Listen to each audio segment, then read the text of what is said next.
Live from the slightly twisted deck bar, it's the Poojie Podcast with Justin Lemine. The Poojie Podcast is proudly sponsored by Cimarron Golf Club, located in Jacksonville, Florida, off County Road 210, just west of St. John's Parkway. What is going on, everybody? It is Wednesday, July 29th, and our fourth installment of our Back to Sports series with Back to Hockey, officially our 34th episode of the Poojie Podcast. So looking forward to some great information coming up here shortly on hockey's return. We are currently in the middle of some hockey exhibition games as we speak. I know the Lightning are currently playing the Panthers, so kind of keeping an eye on that, but excited to get to some playoff hockey here shortly. But there are some things I want to talk about, so let's talk about it. Coming out of the world of baseball, I know last episode on Monday I spoke briefly on some of the positive COVID tests coming out of the Miami Marlins team. An additional player has tested positive, bringing their total to 18, with 16 of those being players, 2 of them being staffers. Coincidentally, none of the Philadelphia Phillies coaches or players have tested positive, so hopefully that they can get their season on the road and continue rolling with that. The MLB has announced that they have suspended all Marlins games up through Sunday. I would fully expect that to get lengthened, but I don't see a problem with it. Why not just shuffle around the schedule? I know it might sound more, or it's probably more difficult than it sounds, but if one team can't play another team, shuffle the schedule around to the 2 teams that are able to play and make it work. That's what the Yankees and the Orioles have done. The Yankees are going to be playing a doubleheader in Baltimore since Baltimore can't play the Marlins, and since the Yankees can't play the Phillies, those 2 teams have been scheduled to play a doubleheader here to get some games under their belt. I personally think it would be smart for the MLB to maybe implement a minimum games played to make the playoffs. Let's say 80 or 85% of your games have to be played. That way it doesn't penalize teams that can't play all their games, but you do have to reach a minimum number of games played to make the playoffs.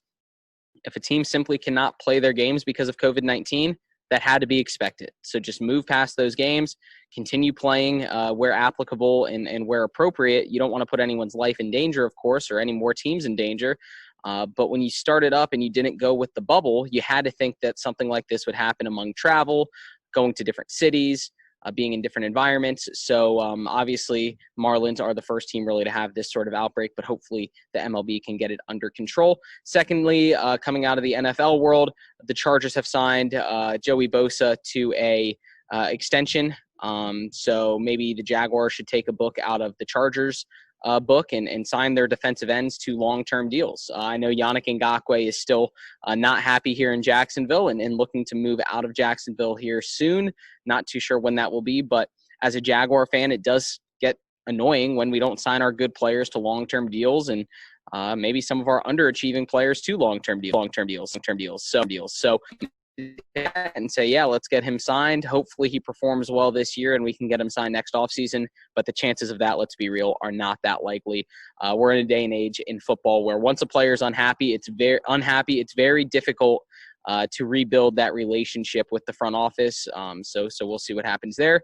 And last night, the Dodgers played the Astros in Houston, and Joe Kelly with the Dodgers had some words for Carlos Correa of the Astros, created a socially distant benches clearing brawl. No fights, no punches were thrown.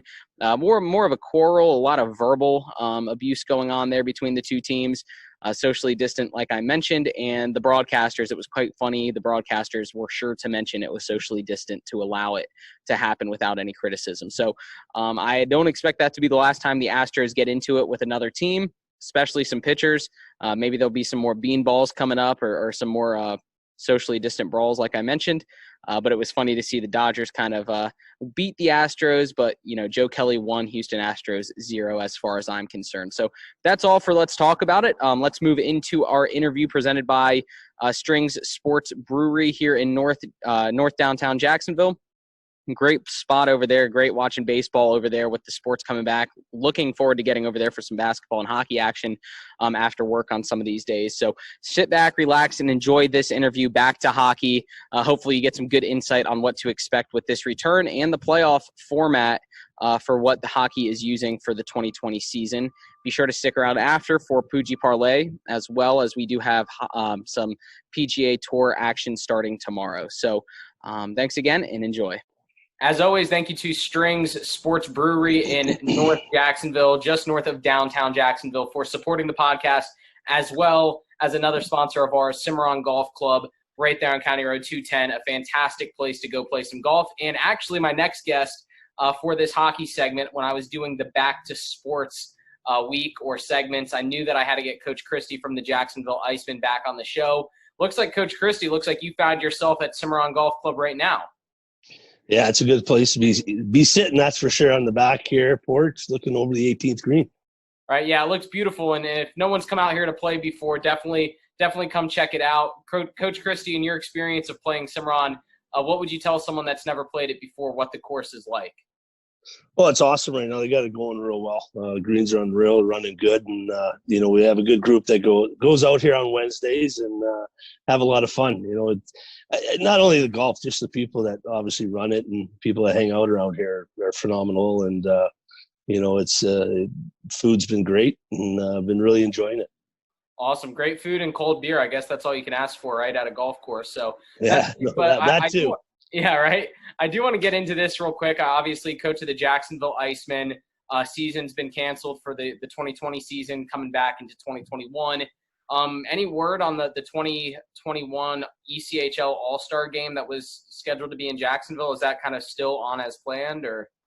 Yeah, no, everything's still go right now. They got meetings, obviously. It's out of my pay grade with that, but they got to sit down, I think, get the whole league together there and just try and figure out next steps. Great that the NHL's going, obviously. We all know that. But for us right now, it's just kind of, our ownership's been great and recruiting players and signing them. And, we're getting ready for start of next season. Yeah, no, and I'm excited too. Like I mentioned in the first time we talked, I love going over there, watching the games and seeing the jerseys and everything. But from your standpoint, like you mentioned, hockey coming back on August 1st, 24 teams making it into a new playoff format that the league has never tried before. I guess initially, what are your thoughts on that playoff format? Does it excite you? Is it kind of lame? Where are your thoughts on that? Well, anytime you can get 11 hours a day of hockey is going to be great, especially we've had nothing here for a while. So, I think what they're doing is obviously they waited and they made sure everything's kind of getting COVID related, the health wise. But once they get in the bubble, I think it's going to be awesome. And we're definitely excited for that. Yeah. And so a number of years coaching, obviously the winningest coach in ECHL history. From a coaching standpoint, where are the coaches' minds at right now heading back into this new playoff format as far as where the players should be? How hands-on have the coaches been with the players? And will we see signs of this quarantine taking a toll on the talented teams? Well, I think any athlete nowadays, it's totally different from years past. Like, they take care of themselves, they treat themselves, like their bodies and that. They're usually always in the gym working out. And, I think it's going to be, once they get to the rink, it's going to be game on. They're professionals, and I think they're excited too to kind of put all this what we've gone through here kind of beside us and get going. It's going to be great for the fans, but the players, obviously there is concern, I'm sure, like anywhere. But I think once they keep everybody healthy, it'd be awesome to watch.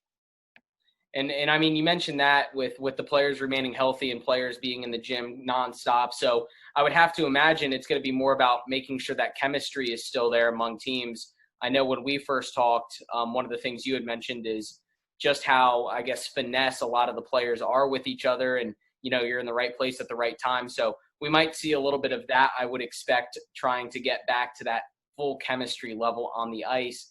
Now, the NHL took the bubble approach, which the NBA has taken as well. The Major League Baseball and NFL have decided to play in the home stadiums. What are your thoughts there? Do you think the bubble is going to be the more preferred method for the return? Well, again, once they get going, I think we'll see, how that goes. But, once, where they had it in Edmonton, Toronto, I know Edmonton hasn't really had very many cases. Obviously it was a concern up there too, but they've kind of handled it pretty good. And I think once everybody gets there, once the rust gets off the guys and stuff like that, they'll, just be like another game. It comes natural to them and they'll be ready to go. But, I think they're going to take care of the guys. And as far as the chemistry, they've had a little time off, but I don't think it'll be long until they get that all going again. And it's been really cool, I guess, for us as fans with all the sports coming back at once. Like you mentioned, 11 hours of hockey a day. There's going to be a lot to watch, right? So if you had to tell someone maybe that doesn't technically watch hockey too frequently with all these other sports going on, what would you say about the sport of hockey, as to why someone should watch it right now coming back into the playoffs? Well, it's going to be right away. Like, there's no sitting around. Like, it's not games where you just got to get through, other than the one exhibition game they're going to play. It's, you're going for a Stanley Cup championship. And, I think it's best of 5 first couple rounds. So you're throwing right in the heat of it, and it's going to be exciting. Like I said, it's you're going to get, 6 games a day. And I know I'm going to have 2 TVs set up being able to watch it. And what's your bold prediction, or maybe not so bold prediction, as to the outcome? You think it's going to be pretty much chalk going towards the end with those top teams, or you think there's going to be any room for some upsets? Well, there's always an upset, no question there is, but again, with how much time they've had off and stuff, and who comes in hot and kind of stays hot, I think has got a good opportunity. But it's going to be fun. There's nothing better, honestly, in sports than playoff hockey, and we've all witnessed it, and it's phenomenal. There's nothing better than playoff hockey unless you're a Lightning fan and they get swept 4-0 against the Columbus Blue Jackets in the first round. So that's what I'll say. But Coach Christie, looks like you're enjoying your time there at Cimarron, at the golf club and country club and everything, taking care of you. But I'll let you go. I won't take up any more of your time, but I appreciate you making some time for me and jumping on the podcast, man.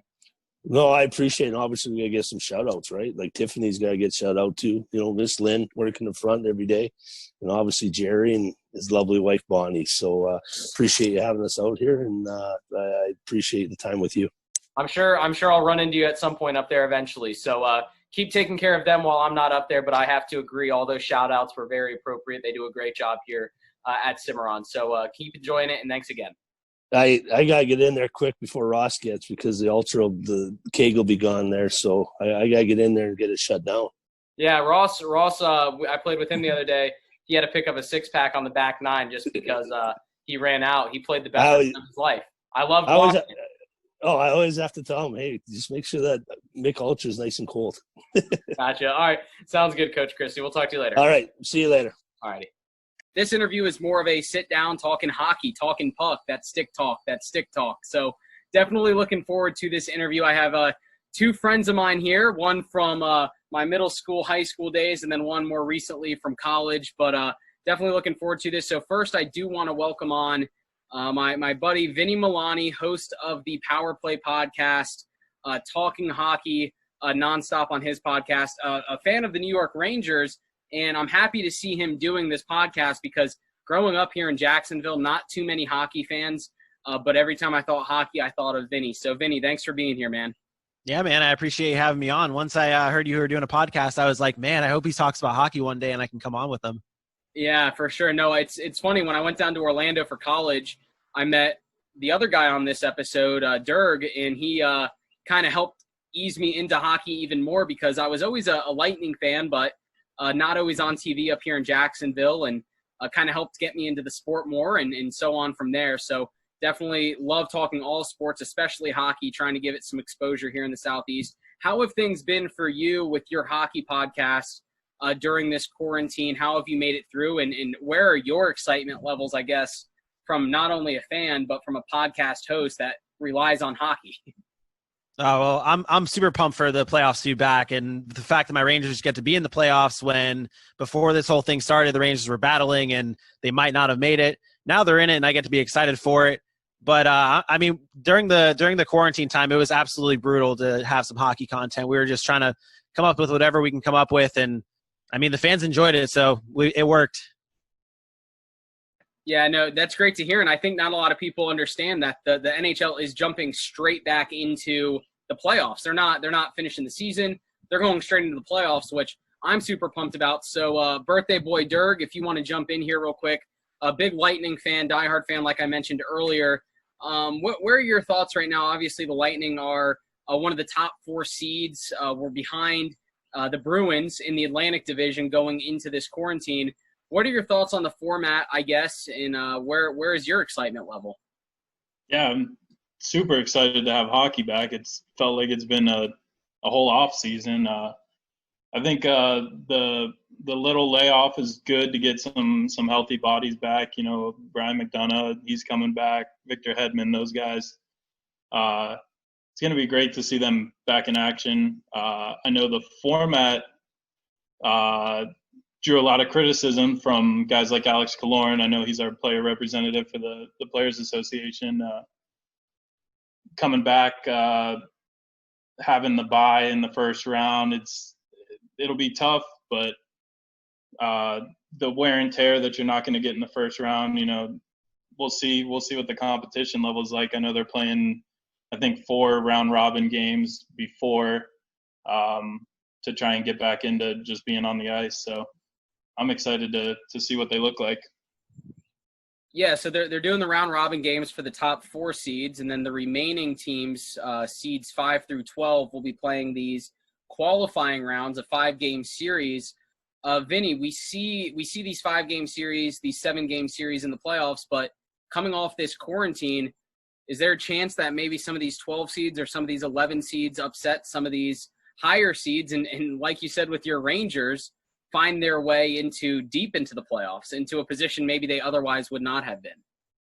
Yeah, I think we could definitely see some big time upsets like we saw last season with you guys as Tampa Bay Lightning. Unfortunately, sorry, I had to say that, had to mention that one for sure. No, but I think we'll definitely see a lot of rust to start. Each team gets to play, I think, one exhibition game before the actual playoffs start, which will be interesting to see how the teams play out. But I think it should be a lot of fun. I think the Rangers, for one, can benefit from that time off. They got a lot of young bodies, so they'll be able to kind of get back into shape a little bit quicker than the older guys. But hey, I'm hoping to see a long run for the Rangers. So I hope for the best. And yeah, you guys start with the Carolina Hurricanes, who they were kind of getting hot there right before quarantine, but obviously, hopefully, this maybe cooled them off for your sake, and see what the Rangers do. Real quick, almost selfishly, I want to ask. NHL teams are doing more of a dual goalie system, but I know King Henrik has been the goalie for the Rangers for a while. What are your thoughts on him? Or is his time in New York almost up? What's going on there? Well, the Rangers are actually a little bit different than every other team because now everyone's going into the dual system with goalies. Everyone's playing their backup a lot more now, but the Rangers have 3 goalies. So they have Igor Shesterkin, who came from the KHL. They have Alexander Georgiev, who's been their backup. And then, of course, King Henrik Lundqvist, everyone knows him. But a lot of teams think that they're going to be seeing Henrik Lundqvist because he was 4-0 against the Carolina Hurricanes this season. But me personally, I think it's time to put the kid in net, Igor Shesterkin. What do we have to lose? We weren't supposed to be here in the first place. Put the kid in, see what he can do, get some playoff experience in that you didn't think you would have, and go from there, ride it out. Yeah, and you brought up a good point there. I think it's a good opportunity for a lot of these teams to get that playoff experience for the younger guys. And I know Durg and I saw from our Lightning, Ben Bishop get shipped off a few years ago in place of Vasilevsky taking over at the starting role. So the fluidity within hockey seems to be ever changing as far as the goalie position goes. We've seen guys step in and perform well. Hell, with the Carolina Hurricanes, we saw the backup goalie come in and perform pretty well as well. So, Durg, for you, a selfish question from me to you. I get an ESPN alert yesterday talking about Steven Stamkos being injured again. Why have the Tampa Bay Lightning not put bubble wrap around this guy, and what is it going to take for Steven Stamkos to be healthy? Yeah, I mean, you asked the important question. Why is he not in bubble wrap 24/7? I know he had an injury right before the break and was hoping to get him back. And then 3 days ago, I think now, we saw he gets injured again, another lower body injury, whatever that means in hockey. So, yeah, hopefully I think I saw that he was practicing today or yesterday or something like that. So hopefully we get him back. I mean, he's a big piece of our puzzle. Yeah, and you talk about Hedman getting healthy, and you'd like to think after a 3-month stretch, every team is going to be at full strength coming into this. And to get that alert, it wasn't too reassuring. And then Vinny mentioned the Columbus Blue Jackets debacle that happened last year in the first round, and that was at full strength for the most part, and we get swept 4-0 by them. So But Durg, I've been to a few hockey games with you. I know you've crushed a few of the 24-ounce bombers and everything. What's it going to be like at these games without fans? I guess from a TV point of view, I think the Islanders might be the only team where you really don't see fans too frequently, considering the arena they play in. But what's it going to be like watching a game, seeing just a bunch of stands and no fans? Yeah, I mean, we've seen it with some of the other sports now, with the UFC being dead silent. You can hear all the corners chirping and the punches landing and everything. I think hockey will be a lot of the same. You'll hear a lot of the skates shaving off the ice, and you'll hear players talking to each other and telling them to get the puck in deep and all that. So I'm excited. I think the Lightning have a pretty good advantage. The Tampa fans are pretty wild. We have the Tesla coils going off after every goal and all that. I think you'll lose a lot of that, but everyone's playing in the same conditions, so we'll see. Yeah, and I've said this before on the podcast and to friends just in discussion.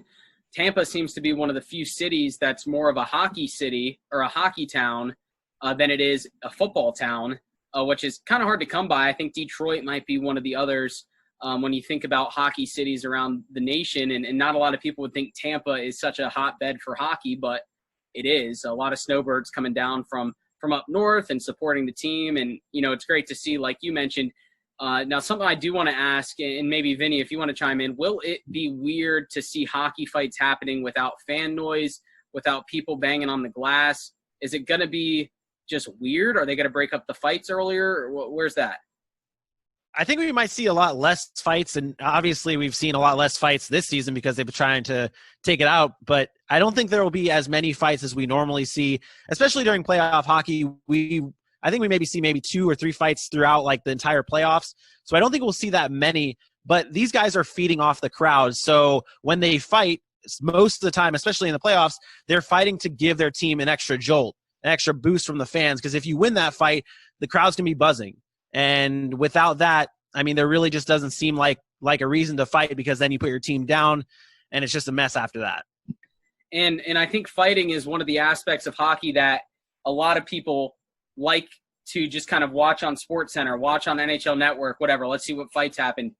I guess from your point of view, being that you are really well-versed in the sport, what would you say to someone that maybe watches hockey casually as to why this time is the time to watch hockey to maybe really get into it to a deeper level? The speed and the finesse right off the bat, especially in the playoffs, especially after such a long break. Both teams that you'll watch are just going to be absolutely hungry to play, and you're going to see a lot of speed. You're going to see a lot of finesse. You're going to see a lot of plays being set up. It's really nice to see everything flow together in a hockey game. It's always funny. I'm like, everyone always says, oh, it's hockey fights. That's the only reason why I watch hockey. And I'm like, there's so much more to it. There's so much more to the game, the physicality of the game, the finesse. It's just so much fun to watch. And this playoff, these playoffs especially, you're going to see a lot of that. Yeah, and I know at the NHL level, obviously those guys are really talented. And once you start to understand the sport more, you start to appreciate a lot of the talent more. You start to appreciate the passes, the goals that are scored, the lacrosse style goals that are scored, just the different things that happen that are a lot of fun to watch from a fan's point of view. Durg, a question from you or for you, with the season being cut short in this new format in the playoffs, let's say a team outside of the normal teams that would have made it wins the Stanley Cup, which outside opportunity, outside chance. Let's say it's the Rangers at the 11 seed, right, in the East. Let's say they win. Is there an asterisk to be put next to a champion of this season if it's from a team that maybe wouldn't have made it in the normal format? I don't think so necessarily, because everyone's playing under these same conditions. They all know what they're getting into coming back.